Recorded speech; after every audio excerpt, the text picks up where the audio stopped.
Good morning students. BA second year, विषय समाजशास्त्र। इस विषय के अंतर्गत आज मैं दहेज नाम का टॉपिक स्टार्ट कर रही हूँ। दहेज जो है वो हिंदू विवाह से संबंधित विभिन्न समस्याओं में से दहेज की समस्या जो है बहुत बड़ी समस्या है। जैसे जैसे शिक्षा का स्तर बढ़ता जा रहा है उस तरीके से ये समस्या घटने की बजाय बढ़ रही है, क्योंकि जिसका लड़का डॉक्टर, इंजीनियर, प्रोफेसर, कोई भी बड़े पद पर पहुंच जाता है पढ़ लिख कर, उसकी उतनी ही डिमांड दहेज की बढ़ जाती है। और जो लड़कियां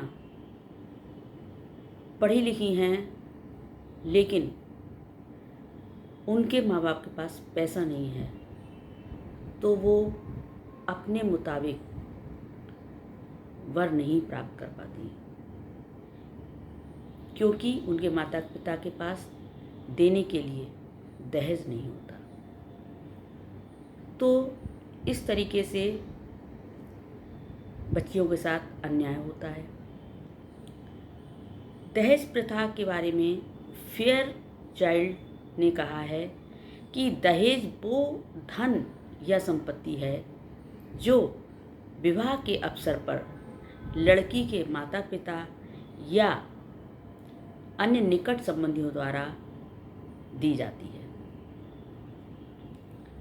दहेज निरोधक अधिनियम 1961 भी बना है इस समस्या को रोकने के लिए, लेकिन फिर भी डायरेक्ट या इनडायरेक्ट वे में लोग दहेज दिया करते हैं और जो लेने वाले हैं वो दहेज लिया करते हैं। दहेज विवाह की एक शर्त के रूप में दिया जाता है, जबकि उपहार देने वाले की स्वेच्छा के ऊपर होता है। ये उपहार और दहेज में अंतर है।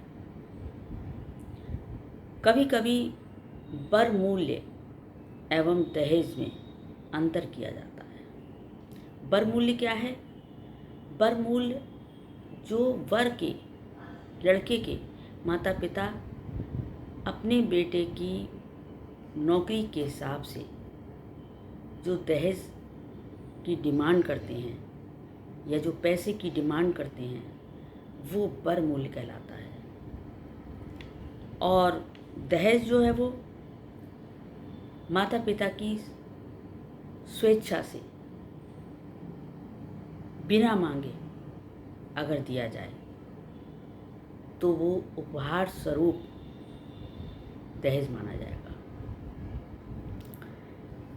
वर्तमान में दहेज का प्रचलन वर मूल्य के रूप में होता है, क्योंकि ये एक विवाह की शर्त के रूप में निर्धारित होता है। वर्तमान में तो दहेज का स्वरूप बहुत ही विकृत हो चुका है, बहुत बिगड़ चुका है, बहुत खराब हो चुका है।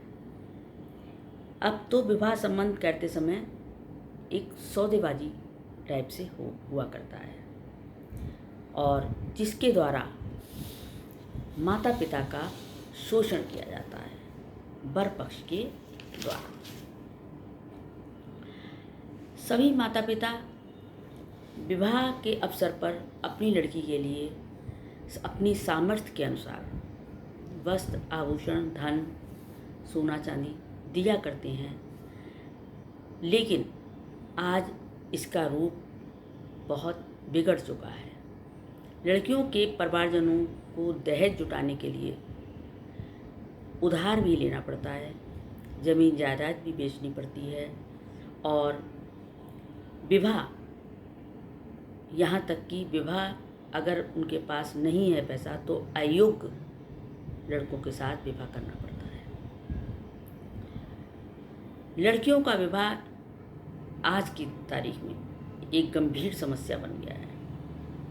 दहेज के कारण बहुत सी लड़कियां आत्महत्या कर लेती हैं, या फिर दहेज ना देने से ससुराल में मार दी जाती हैं। तो इस तरीके से आज हजारों लड़कियां दहेज की भेंट चढ़ती रहती हैं।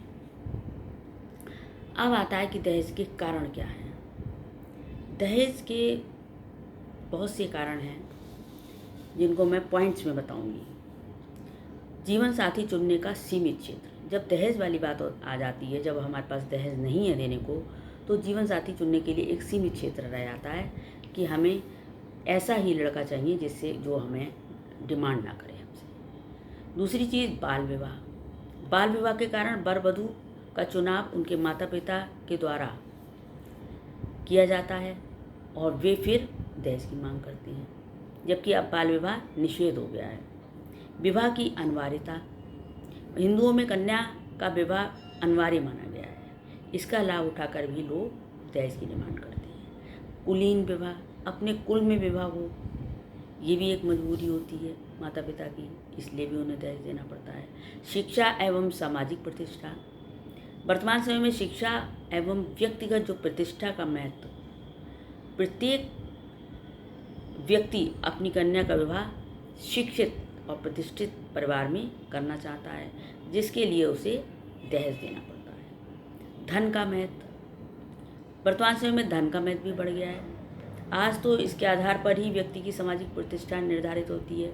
तो इसलिए जब लड़के पढ़ लिख करके तैयार हो जाते हैं तो माता पिता इसी बहाने से धन लेना चाहते हैं।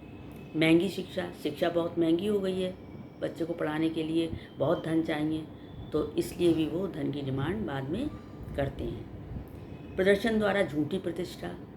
अपनी प्रतिष्ठा और शान का प्रदर्शन करने के लिए लोग अधिक धन दहेज लेते हैं कि हमारे घर में इतना दहेज आया, तो वो सोचते हैं कि हमारी प्रतिष्ठा बढ़ रही है इससे। गतिशीलता में वृद्धि। वर्तमान समय में यातायात के साधनों की उन्नति और विकास हुआ है, तो नगरीकरण औद्योगिकरण भी हुआ है। इससे क्या होता है कि परिणामस्वरूप एक जाति या उपजाति के लोगों की गतिशीलता में वृद्धि हुई है और वे दूर दूर तक फैल गए हैं। इस कारण अपनी ही जाति और उपजाति में वर को ढूंढना कठिन काम हो गया है। फलस्वरूप दहेज प्रथा को बढ़ावा मिला है। सामाजिक प्रथा। ये एक सामाजिक प्रथा है कि समाज में अगर दहेज नहीं देंगे तो हमारी प्रतिष्ठा कम हो जाएगी, इसलिए भी दहेज देते हैं। आर्थिक प्रतिस्पर्धा। एक आर्थिक प्रतिस्पर्धा होती है लोगों में कि उनके यहाँ इतना दहेज आया तो हमारे यहाँ तो आया नहीं, तो हमारी प्रतिष्ठा कम हो जाएगी, इसलिए भी लोग दहेज की डिमांड करते हैं। तो ये बहुत सारे कारण हैं जिनसे दहेज आज भी समाप्त नहीं हुआ है, जबकि इसके लिए कानून बन चुका है। Thank you.